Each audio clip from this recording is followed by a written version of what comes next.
Hasta hoy hemos hablado en esta semana de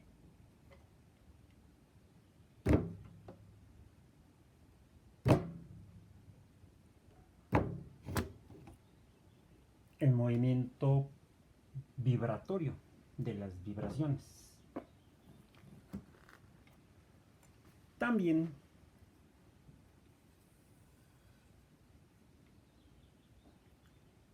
nos referimos a esto.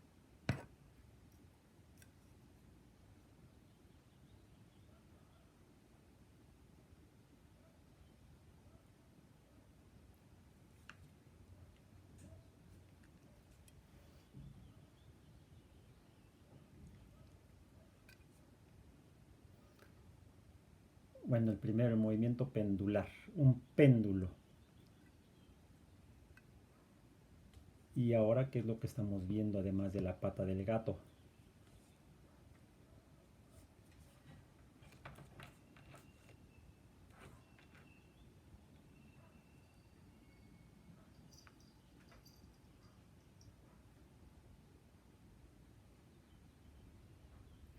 Antes de responder, también la última vez que nos saludamos, observamos esto.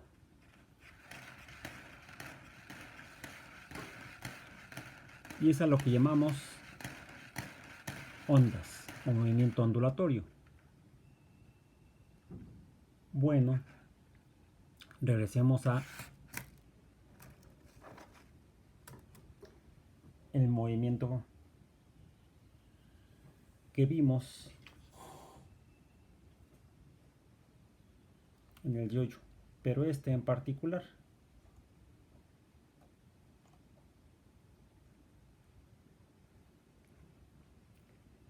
Este es un movimiento que no habíamos mencionado.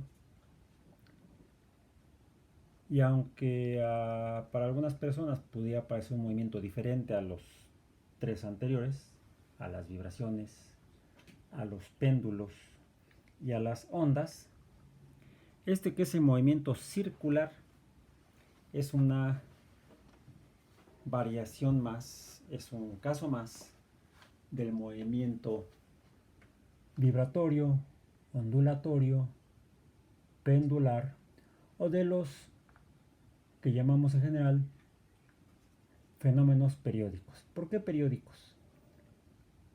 Centrémonos en el movimiento circular. Y para poder centrarnos voy a modificar un poco la representación la presentación del yo-yo mismo. Bien, el movimiento pendular inicialmente lo vimos, definimos primero el péndulo como un objeto un cuerpo que cuelga libremente.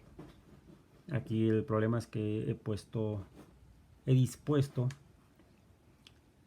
la pantalla de manera diferente, ahora está horizontal sobre una mesa y podríamos, manipulando el péndulo en esta gráfica, en este plano gráfico, podríamos decir que un péndulo es un cuerpo que cuelga libremente y que puede oscilar a lo ancho de un periodo. El periodo sería este. Inicia hacia un lado, regresa hacia el otro y vuelve a su punto de equilibrio. Se mueve hacia un lado, pasa por el punto de equilibrio, pero lo sobrepasa y regresa finalmente al punto de equilibrio. Este sería un periodo.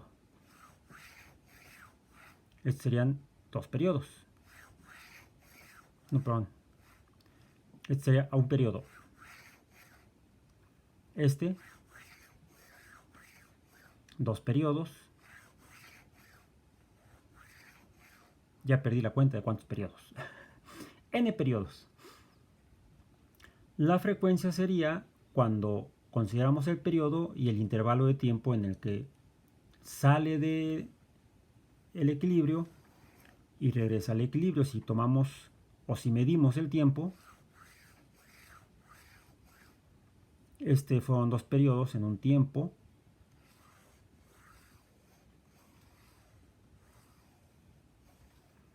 Y fueron 2 periodos en un intervalo de tiempo más largo. También hay otra cantidad, que sería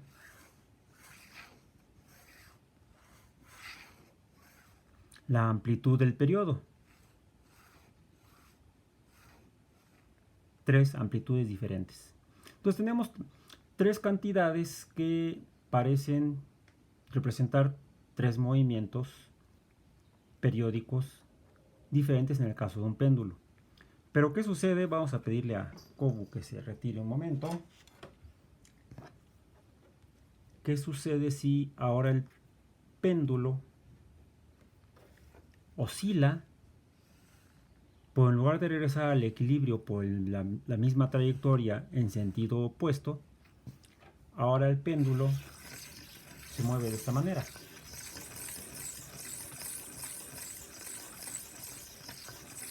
Regresa a su punto de equilibrio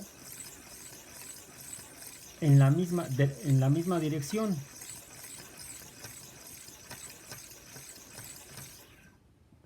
Épale. Aquí logramos que suceda algo más. Bueno, estamos ante un movimiento que coincide con este instrumento de medición. Pongámoslo así. Parte del 0, se mueve en un sentido y regresa al 0, al equilibrio, en el mismo sentido, pero desde la dirección opuesta. Bien. Estamos ante un movimiento que llamamos movimiento que tiene esta forma, que es la de un círculo. ¿Y qué tan grande es el movimiento? ¿De qué magnitud es la longitud del movimiento?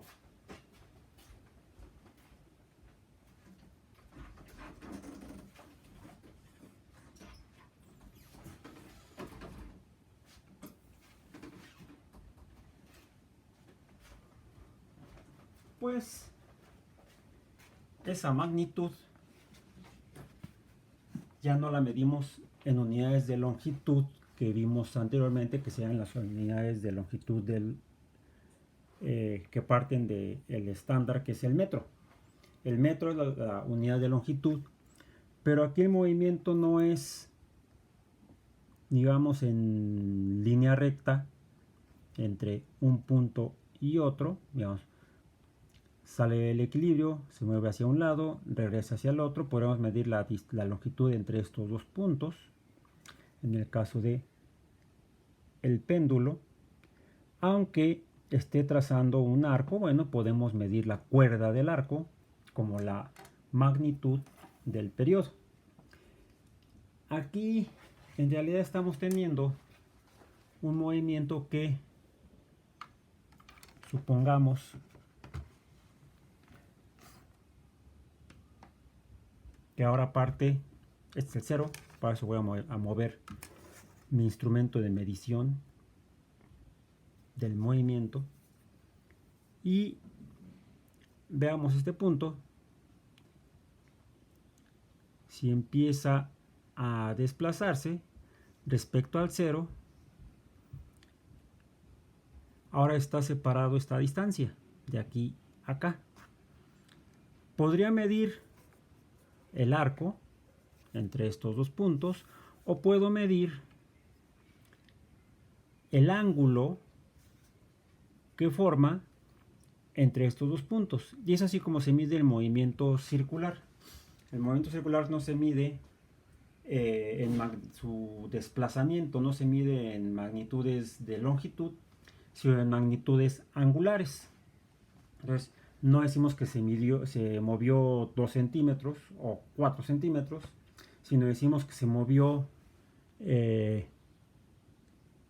30 grados, 10, 20, 30 grados. Porque sabemos que en un círculo hay 360 grados. Un movimiento más amplio sería de 90 grados. Un movimiento aún más amplio sería de 180 grados y el movimiento más largo, más extenso, que completa el periodo es aquel de 360 grados. Eso es en cuanto a la magnitud del cambio de posición en el espacio de un objeto que se mueve en una trayectoria circular. Y lo que vemos que es en un péndulo en realidad es un fragmento de movimiento circular. Entonces el movimiento pendular también lo podemos medir en las mismas unidades que el movimiento circular. Lo podemos medir como ángulos, la magnitud del cambio de posición en el espacio. Si lo relacionamos con el tiempo, entonces tendríamos que dividir la magnitud del cambio de posición en el espacio entre el tiempo, es la definición de velocidad, pero mientras que el cambio de posición en función del tiempo en un movimiento rectilíneo o incluso un movimiento no rectilíneo, lo medimos en unidades de longitud, metros, entre unidades de tiempo, segundo. El cambio de posición en función del tiempo, un movimiento circular o el mismo del péndulo, lo mediríamos en grados entre segundo. Y eso es lo que llamamos el movimiento angular. El movimiento circular también es llamado movimiento circular. Decíamos que una vibración medimos el periodo, que es el tiempo que tarda en salir del equilibrio y regresar al equilibrio. Bueno, el periodo en el movimiento circular es,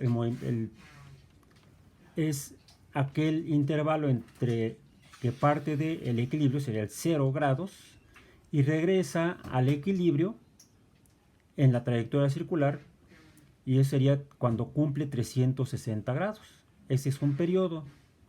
Sale del equilibrio, regresa al equilibrio. Sale del equilibrio, regresa al equilibrio.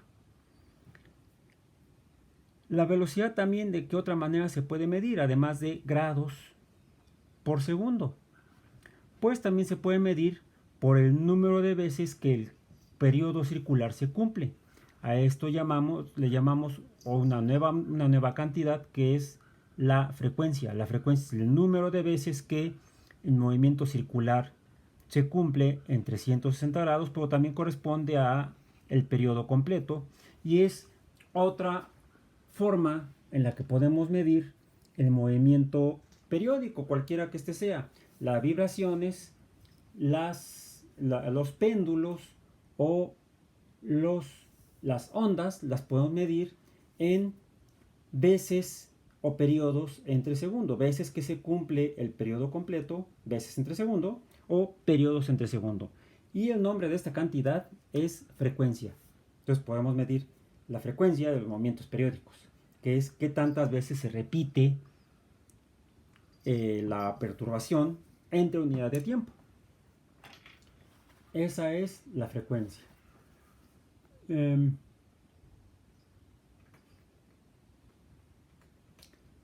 Otra es, vimos que cuando tenemos un péndulo, me voy a permitir hacer el movimiento pendular o el péndulo efectivamente suspendido, voy a sostenerlo aproximadamente de la mitad de la longitud de la cuerda del yoyo y vamos a darle esta amplitud de movimiento y observemos cómo se mueve. Es más, tratemos de estimar la frecuencia. Ahí va.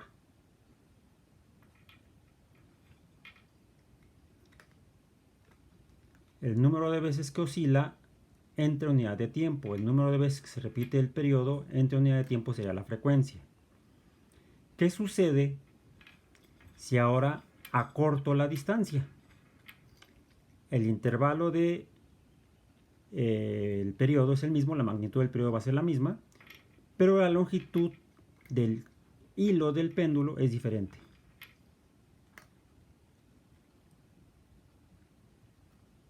vemos que el número de veces que se cumple el periodo entre unidad de tiempo es mayor.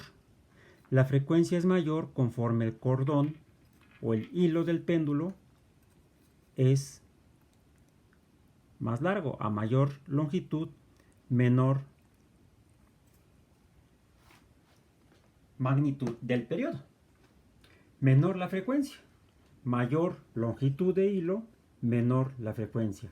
Menor longitud de hilo, mayor la frecuencia. La frecuencia y la longitud del péndulo son inversamente proporcionales.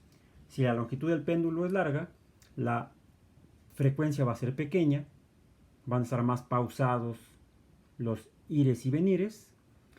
Si la longitud del hilo es más pequeña, la frecuencia, el número de veces que oscila por unidad de tiempo es mayor. Y ya vimos que el movimiento de un péndulo es un fragmento de movimiento circular. ¿Qué sucede en el caso de un círculo? Bueno, pues si la longitud del radio, ya me adelanté, si la longitud del hilo la dibujamos desde el centro del círculo, podemos decir que la longitud del hilo del péndulo es el radio de movimiento circular.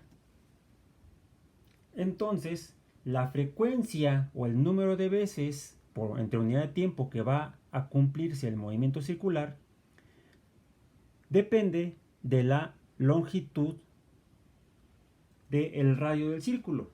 Los círculos más cortos se moverían en periodos más largos, y los círculos más largos se moverían en periodos más cortos. Sin embargo, la magnitud de la velocidad angular depende no de la longitud del radio del círculo, sino depende del intervalo de tiempo entre el cambio de posición de un punto en el círculo respecto a el centro del mismo. Pues el movimiento circular y el movimiento del péndulo tienen propiedades muy similares. De hecho, son prácticamente la misma. Y lleguemos así entonces al último concepto o fenómeno periódico de este momento. En relación a estos fenómenos que estamos revisando el día de hoy. De nuevo el péndulo, pero ahora el círculo.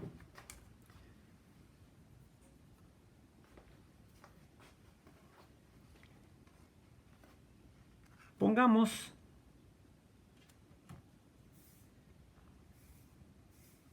este radio de aquí a acá. Voy a permitirme desplazar el centro del círculo un poco hacia la izquierda de la imagen. Veámoslo. Aquí está. Lo voy a dejar aquí. Aquí está. Un movimiento de tipo péndulo, considerando esta línea horizontal como el cero, podría ser este.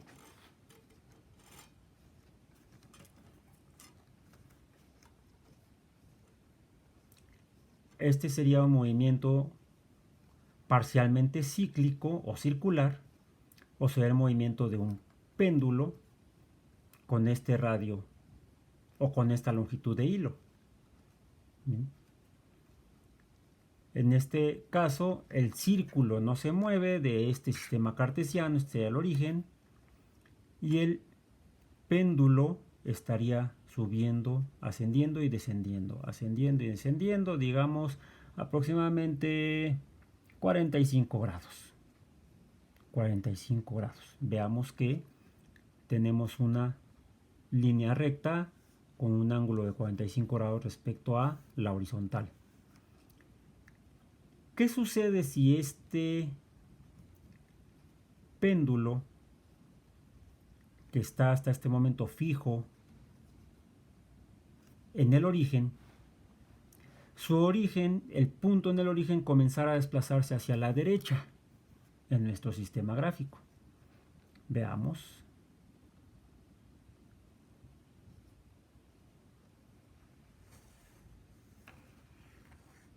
comienza a dibujar una onda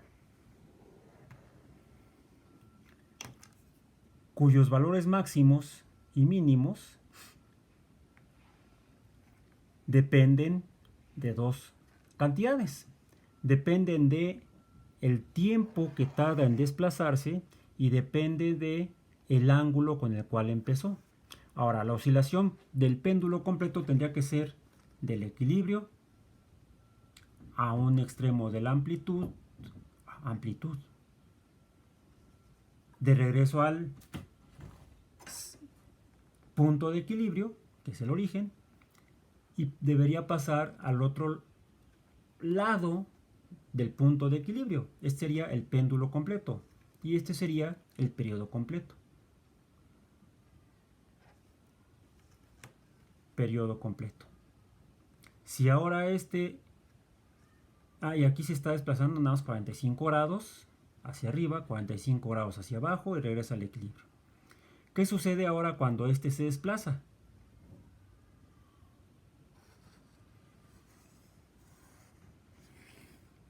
Se dibuja una onda de esta forma donde inicialmente, es más, pongámoslo acá.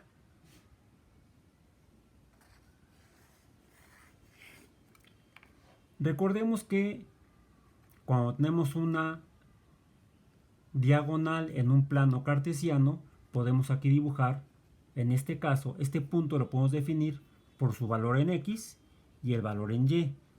Y la longitud en X y la longitud en Y las podemos relacionar como el cociente de la longitud en X entre la longitud en Y esa sería la pendiente, que depende del ángulo inicial. A mayor ángulo, mayor la pendiente, a menor ángulo, menor la pendiente. Este valor dentro de este triángulo rectángulo respecto al ángulo lo puedo definir por medio de la función trigonométrica correspondiente, que sería el lado opuesto o cateto opuesto del triángulo rectángulo respecto a este ángulo que se forma de la línea con la horizontal, y esta función es la función seno. Entonces yo puedo definir el movimiento ondulatorio o la formación de la onda cuando este péndulo se desplaza mediante una función trigonométrica de tipo seno. Eso es, si parte de aquí, el valor máximo sería este, iría a 0, iría a valores negativos, regresaría a 0 y aquí tendríamos entonces un periodo.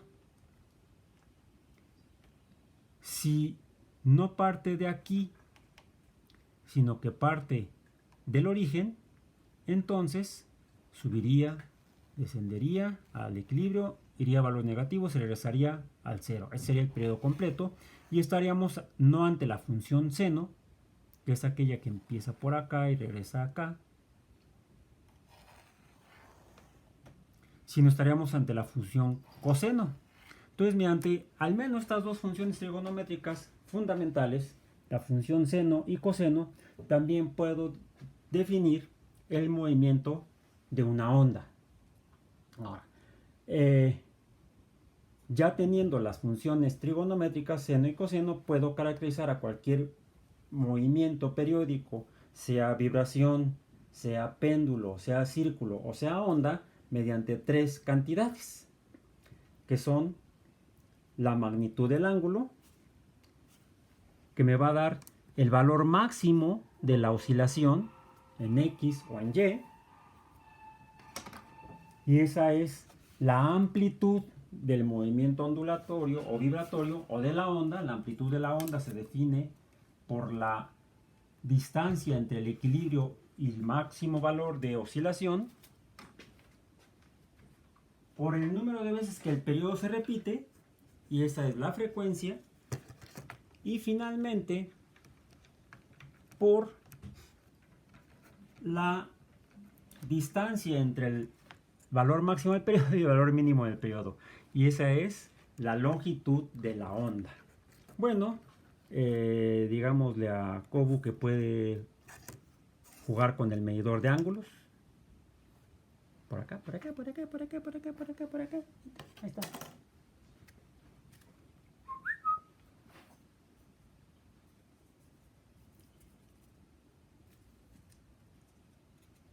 Kobu, Kobu.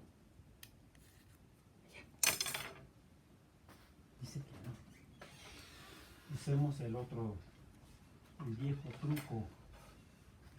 Ah, ya se fue. Okay. Veamos los sistemas de ondas últimos que vimos la sesión anterior. Este es un resorte, mencionamos. Sigue las leyes de Hooke, la ley de Hooke, que también nos muestra otro fenómeno periódico, que sería la espiral. La espiral también es otro fenómeno periódico, que es el que se dibujan en los resortes o en los tornillos. Bueno, si yo perturbo, yo, no tú, Kobu, si yo perturbo haciendo subir alguna parte del resorte, entonces este lado lo vamos a tener que poner fijo, vamos a tener que perturbar el otro extremo, vemos que se empieza a deformar el resorte y empieza a formar ondas. El número de veces que sube y que baja y que se separa del equilibrio, esta línea de aquí sería el equilibrio, se aleja del equilibrio, regresa, lo sobrepasa y regresa. Este sería un periodo, un periodo, un periodo, 2, 3, 4, 5, 6, 7, 8, 8, 7, 6, 5, 4, 3, 2, 1. Estamos en la clase de educación física. Yo pensé que era otra física. ¿Qué sucede si el intervalo de tiempo entre oscilaciones, entre periodos, aumenta?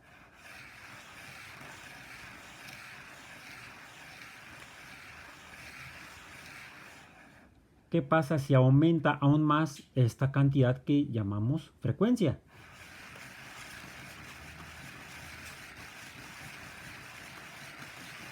Se modifica la longitud de la onda. Pero también puede modificarse la otra cantidad que mencionamos, la amplitud. Esta sería la amplitud de una oscilación que tiene la misma frecuencia, que esta tiene mayor amplitud. Frecuencia igual, amplitudes diferentes.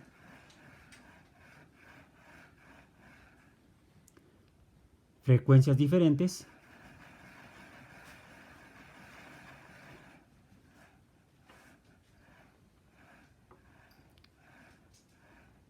amplitudes iguales. Frecuencias diferentes,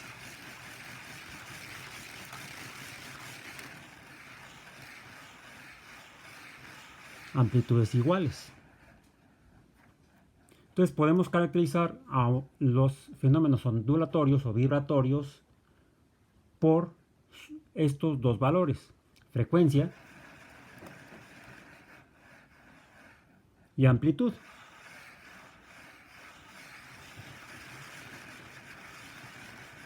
Y estos están relacionados por la otra cantidad que llamamos el armónico, del cual hablaremos mañana. Hoy terminamos observando un último tipo de onda. Esta onda vemos que la perturbación atraviesa la línea de equilibrio y la onda se dibuja a través de la línea de equilibrio, y a este tipo de onda le llamamos onda transversal. Bueno, hay otro tipo de ondas que son las que se propagan a lo largo de la línea de equilibrio en este tipo de objetos, y otros que difícilmente en la vida diaria los consideramos que presentarían este tipo de perturbación o vibración u onda, y es esta.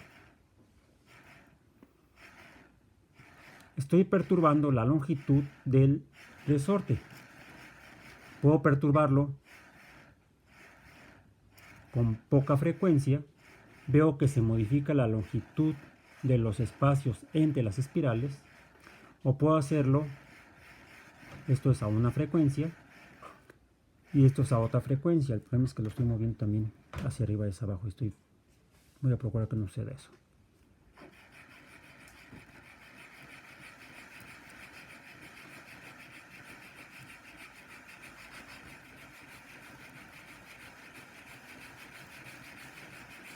Vemos cómo se modifica de manera variable la longitud entre espirales, y esto es también un fenómeno vibratorio o periódico de formación de ondas a lo largo del eje del equilibrio, y esto es lo que llamamos ondas longitudinales. Estos slinkies son ideales para poder mostrar ondas longitudinales que son mucho más comunes de lo que podríamos imaginar. Esta es una onda a longitud de la misma, de diferente frecuencia, misma amplitud, mayor frecuencia, misma amplitud, porque la amplitud tendría que ver con esto. Esta es la amplitud de la oscilación de la onda longitudinal y esta es la frecuencia. Mayor amplitud, misma frecuencia, menor amplitud, misma frecuencia.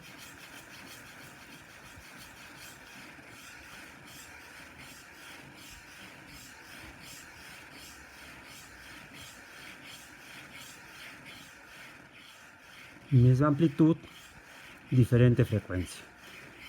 Y como decimos frecuentemente, por hoy terminamos.